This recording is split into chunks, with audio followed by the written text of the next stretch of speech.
Hello friends, नमस्ते, अस्सलाम वालेकुम, सत श्री अकाल। जो भी आपको पसंद है कबूल कीजिए। चलते हैं आज की इंटरेस्टिंग रिएक्शन वीडियो की तरफ।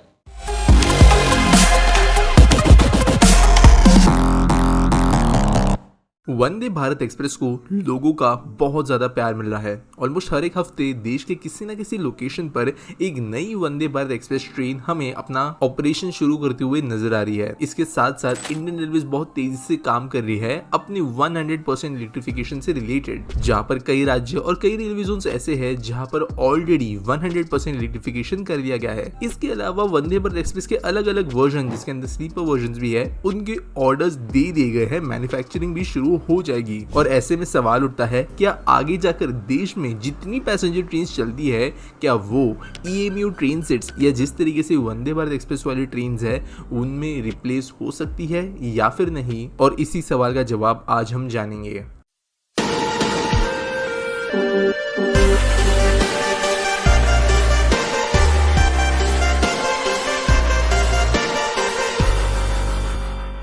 वंदे भारत एक्सप्रेस ट्रेन एक ट्रेन सेट है, या स्पेसिफिकली कहे तो एक ईएमयू या electrical multiple unit train set है। जबकि जो नॉर्मल हमारे देश के अंदर राजधानी, शताब्दी या ऑलमोस्ट हर एक दूसरी पैसेंजर ट्रेन चलती है, वो एक नॉर्मल लोकोमोटिव के द्वारा हॉल की जाने वाली ट्रेन होती है। और सिर्फ जो लोकल ट्रेन होती है या शॉर्ट डिस्टेंस पैसेंजर ट्रेन होती है, वही हमें ईएमयू या डीएमयू तरीके की देखने के लिए मिलती है। तो वंदे भारत एक्सप्रेस पूरे के पूरे रेलवे की ट्रेन को रिप्लेस कर सकती है या नहीं, इसको समझने के पहले ये समझना जरूरी है कि इन दो टाइप के ट्रेन्स में फर्क होता क्या है, जिसकी वजह से हम दोनों के अपने अपने इंपॉर्टेंस को समझ पाए। सबसे पहले बात कर लेते हैं Vande Bharat express type trains या ईएमयू ट्रेन्स की, जो ऑब्वियसली बिजली से पावर्ड होती है। यहाँ पर इंडिविजुअल कोच, जो हर एक कोच होता है, वो इलेक्ट्रिक मोटर्स के द्वारा पावर किया जाता है और इसके लिए इनको कोई लोकोमोटिव की जरूरत नहीं पड़ती खींचने के लिए। सिर्फ कुछ इलेक्ट्रिकल सिस्टम्स होते हैं आगे और पीछे, जो पूरे की पूरी ट्रेन में जो मोटर्स अलग अलग कोचेस पे लगी है उनको कंट्रोल करते हैं और एक डिस्ट्रीब्यूटेड पावर ओवरऑल पूरे के पूरी ट्रेन के अंदर जाता है। जबकि जो नॉर्मल ट्रेन होती है वो अलग अलग फ्यूल टाइप्स के साथ में खींची जा सकती है एक लोकोमोटिव के जरिए। यहाँ पर जो कोचेस होते हैं उनके अंदर अपने आप को चलाने की कोई भी तरीके के सिस्टम नहीं होते, यानी यहाँ पर अपनी मोटर्स नहीं होती किसी कोच के अंदर। इनको कोई diesel engine, steam engine, electrical engine ये चीजें खींचती है। और ये लोकोमोटिव्स ट्रेन के फ्रंट में हो सकता है, किसी घाट सेक्शन पर फ्रंट बैक दोनों में हो सकता है, और पुश पुल कॉन्फ़िगरेशन में कंटिन्यूसली घाट के बाहर भी दो लोकोमोटिव्स का यहाँ पर इस्तेमाल किया जा सकता है। और इसीलिए ईएमयू ट्रेन्स और जो नॉर्मल ट्रेन्स होती है उनके अंदर डिफरेंसेस नजर आता है। सबसे पहले जो ईएमयू ट्रेन्स होती है उनके अंदर हर एक कोच जो पावर्ड होता है उसके वजह से ये एक्सेलरेट और डी एक्सेलरेट बहुत तेजी से कर सकती है कंपेयर टू हमारी नॉर्मल ट्रेन्स, जिसकी वजह से ऐसी लोकेशंस पे इन ट्रेन्स को चलाना ज्यादा बेनिफिशियल होता है जहाँ पे स्टॉप्स ज्यादा हो और ज्यादा फ्रीक्वेंटली हो। जबकि लोकोमोटिव्स क्योंकि अकेले पूरे की पूरी ट्रेन को पावर अप करते हुए आगे बढ़ रहे हैं, तो यहाँ पर ज्यादा समय लगता है एक्सेलरेट करने के लिए, जिसकी वजह से इन ट्रेन्स को कम डिस्टेंसेस पे रोक रोक कर चलाना जरा डिफिकल्ट होता है। दूसरा डिफरेंस है एफिशिएंसी का। ईएमयू ट्रेन्स क्योंकि पूरी तरीके से बिजली पे चल रही है, तो ये नॉर्मल ट्रेन से ज्यादा एफिशिएंट होती है। इस वजह से कार्बन एमिशंस भी कम होते हैं और इसके ऑपरेटिंग कॉस्ट भी कम होते हैं, क्योंकि यहाँ पर जो कोच है उसका वेयर एंड टेयर कंपैरेटिवली कम होता है और लोकोमोटिव के द्वारा इतना ज्यादा जो मेहनत होती है वो यहाँ पर होते हुए नजर नहीं आती। इसके अलावा ईएमयू ट्रेन्स की जनरली कैपेसिटी पैसेंजर्स के हिसाब से थोड़ी ज्यादा होती है पर कोच के हिसाब से, क्योंकि मल्टीपल कार्स को परमानेंटली साथ में जोड़ा गया है। और लास्ट बात करें तो ईएमयू ट्रेन जनरली शांत होती है, क्वाइट होती है नॉर्मल ट्रेन से कंपैरिजन में, और कम वाइब्रेशंस भी प्रोड्यूस करती है, क्योंकि जनरली जो नॉर्मल ट्रेन के अंदर कोच एक तरफ से खींचता है, तो आपने ऑब्जर्व किया होगा कि मल्टीपल कोचेस जो है वो एक के बाद एक झटके से बोलना शुरू होते हैं, जिसके बाद में वाइब्रेशंस प्रोड्यूस होती है, क्योंकि यहाँ पर इंडिविजुअल एक्सेलरेशन नहीं है, ऊपर से चीजें खींची जा रही है, तो जो वॉबलिंग एंड ऑसिलेशंस होते हैं कोच के अंदर वो ज्यादा होते हैं। लेकिन ईएमयूज के फायदे कहीं ना कहीं यहीं पर स्टॉप होने लगते हैं और वंदे भारत एक्सप्रेस भी ये सारे फायदे ले आती है। लेकिन इसका मतलब ये नहीं है कि देश के अंदर जितने ट्रेन चल रहे हैं उनको हम वंदे भारत में कन्वर्ट कर सकते हैं। चलिए जानते हैं कि दिक्कतें क्या है सारे ट्रेन को ईएमयू में कन्वर्ट करने से रिलेटेड। सबसे पहली बात, ईएमयू ट्रेन के अंदर जो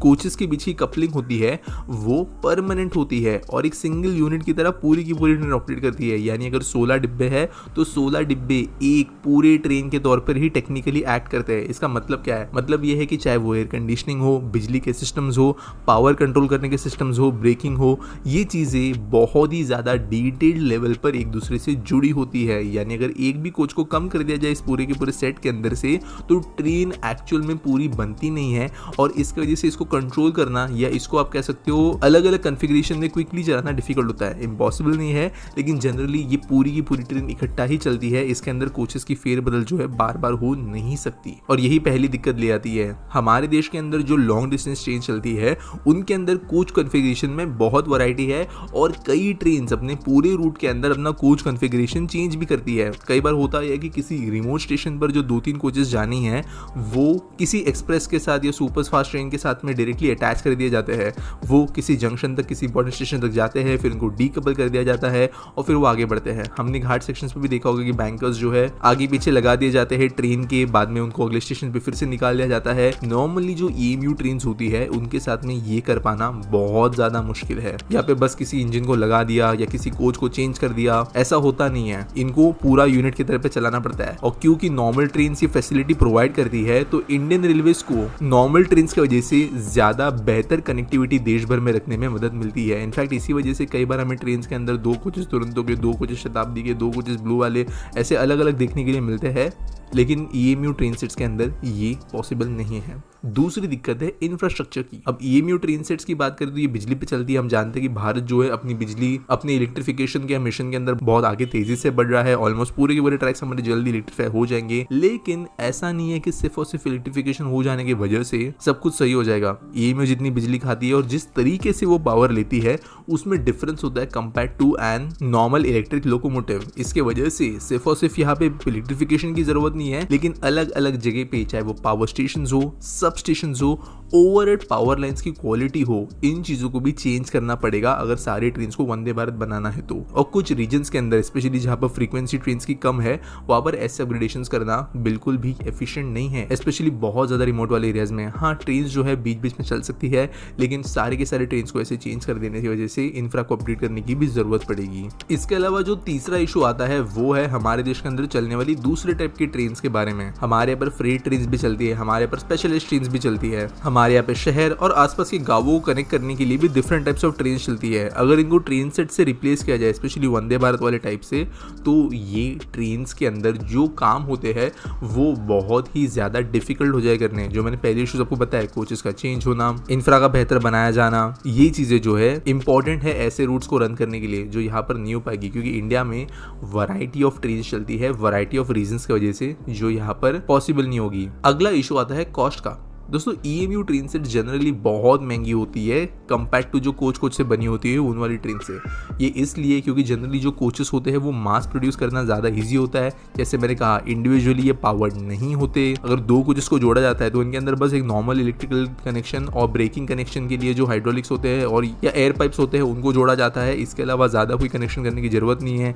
ट्रेन के कोचेस को एक दूसरे से बहुत ही ज़्यादा डिटेल्ड डेटा कम्युनिकेशन करने की जरूरत नहीं होती है। सिंपलर डिज़ाइन इनका होता है, जिसकी वजह से EMU ट्रेन सेट्स के अंदर सेम कोचेस नंबर वाली ट्रेन बहुत महंगी होती है कंपेयर टू उतने ही कोचेस को लगा लगा कर बनी गई कोई लोकोमोटिव वाली ट्रेन। इंडियन रेलवे अगर सारे के सारे ट्रेन को ऐसे रिप्लेस करने जाएगी वंदे भारत एक्सप्रेस से, तो वो बहुत ही ज़्यादा महंगा हो जाएगा, और साथ साथ जो पहली वाली दिक्कत है वो तो यहाँ पे अप्लाई होती ही है। और इन रीजंस की वजह से मे बी देश के अंदर जहाँ पर भी फीजिबल है, जहाँ पर भी पॉसिबल है, वहाँ पे हमें वंदे भारत एक्सप्रेस जैसी ट्रेन देखने के लिए ज़रूर मिलेगी, और ये होना ही है क्योंकि मोर देन 600 अभी इन ऑर्डर है, तो यहाँ पर वो ट्रेन तो बहुत बड़ी संख्या में प्रेजेंस ले लेगी। लेकिन याद रखना है कि भारत के अंदर 12,000 से ज़्यादा सर्विसेज चलती है डेली, तो बाकी जो ट्रेन है वो नॉर्मल या कोई फ्यूचर में आने वाले दूसरे तरीके के डिज़ाइन के साथ में चलेगी। आपका इस विषय के बारे में क्या कहना है मुझे कमेंट्स में ज़रूर बताना। साथ साथ अगर आपके पास कोई टॉपिक सजेशन हो तो वो भी आप कमेंट से मुझे बता सकते हो। वीडियो अच्छी लगी होगी तो इसे लाइक करना, चैनल को सब्सक्राइब करना। मिलेंगे अगले। 12,000 से ज़्यादा ट्रेनें भारत में डेली चलाई जाती हैं। वैसे कुछ दिन पहले इन्हीं की वीडियो में पता चला था कि शायद 17,000 ट्रेनें चलती हैं।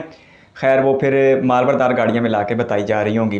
खैर, अगर 12,000 मुसाफिर गाड़ियाँ भी चलती हैं भारत में, तो वंदे भारत तो 500 के करीब बताया जा रहा है कि चलाई जाएंगी। तो 100% तो मुमकिन नहीं है कि भारत में वंदे भारत हर जगह चलती हुई दिखाई दे। लेकिन इतना ज़रूर हो जाएगा कि बहुत सारे रूट्स के ऊपर, वैसे तो भारत के हर शहर के दरमियान वंदे भारत चलेगी, लेकिन वो हर वक्त के लिए नहीं होगी। और ये साथ दूसरी शताब्दी एक्सप्रेस या राजधानी एक्सप्रेस या तेजस एक्सप्रेस, गतिमान एक्सप्रेस और दूसरी जो ट्रेनें हैं वो रेगुलर चलती रहेंगी। अब बड़ी शानदार वजूहात पर बात की जा रही थी और बड़े ही तफसील से बताया जा रहा था।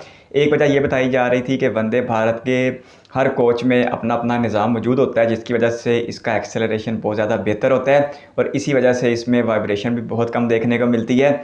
लेकिन दूसरी तरफ बताया जा रहा था कि जो ट्रेनें एक लोकोमोटिव के द्वारा खींची जाती हैं, उन ट्रेनों में हर डब्बे में अपनी पावर नहीं होती और सारे के सारे डब्बों को एक ही इंजन की तरफ से खींचा जाता है, जिसकी वजह से इनमें वाइब्रेशन भी अच्छी खासी होती है और इस तरह की ट्रेनों का एक्सेलरेशन भी कम होता है। लेकिन इसमें एक बहुत बड़ा फ़ायदा देखने को मिल रहा था कि जैसे अगर एक ट्रेन दिल्ली से हावड़ा की तरफ जा रही है, लेकिन हज़ार के हज़ार मुसाफिर ऐसे नहीं होंगे जिन्हें दिल्ली से हावड़ा ही जाना है, बल्कि कुछ एक बीच में आगरे में उतर जाएंगे, कुछ रास्ते में आने वाले स्टेशनों में उतर जाएंगे, फिर यूपी से जब ये बिहार में दाखिल होगी और बिहार के बाद जहाँ तक मुझे याद पड़ता है झारखंड में दाखिल होगी और झारखंड के बाद ये वेस्ट बंगाल में दाखिल होती हुई बिल्कुल आखिर में ये हावड़ा जंक्शन तक पहुँचेगी। तो अगर 1000 मुसाफिर दिल्ली से सवार हुए हैं तो हावड़ा पहुँचते पहुँचते उनकी तादाद शायद आधी भी ना रह जाती हो।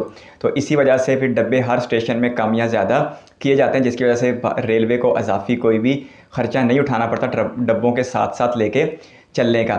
जबकि दूसरी तरफ वंदे भारत में अगर एक बार एक डब्बा उसके साथ फिक्स हो गया तो उसे फिर निकाल पाना आसान नहीं होगा, बल्कि मुमकिन ही नहीं होगा। इसलिए वंदे भारत जिस भी रूट पे चलाई जाएगी और जितने भी डब्बों के साथ चलाई जाएगी वो उसी के साथ हमेशा चलती रहेगी। एक बहुत ही ज़बरदस्त फैक्ट सुनने को मिल रहा था। ये एक ऐसा प्लस पॉइंट है जो बाकी ट्रेनों को वंदे भारत के ऊपर हासिल है। एक दूसरे फैक्ट की बात की जा रही थी और दूसरी वजह की बात की जा रही थी और बताया जा रहा था कि अगर सारी वंदे भारत चलानी है तो वहाँ पर फिर सारे इंफ्रास्ट्रक्चर को बदलना पड़ेगा और बिजली की तादाद बहुत बड़ी ज़रूरत पैदा हो जाएगी और इतनी बड़ी ज़रूरत में सारे इंतज़ामात को करना भारत सरकार के लिए बहुत ज़्यादा मुश्किल हो जाएगा, क्योंकि लोकोमोटिव जो है वो किसी भी ट्रैक के ऊपर चलाए जा सकते हैं, जबकि वंदे भारत को अपनी पूरी स्पीड पर चलने के लिए सारे ट्रैक्स को अपग्रेड किया जाएगा और इसी अपग्रेडेशन में इलेक्ट्रिफिकेशन करनी पड़ेगी।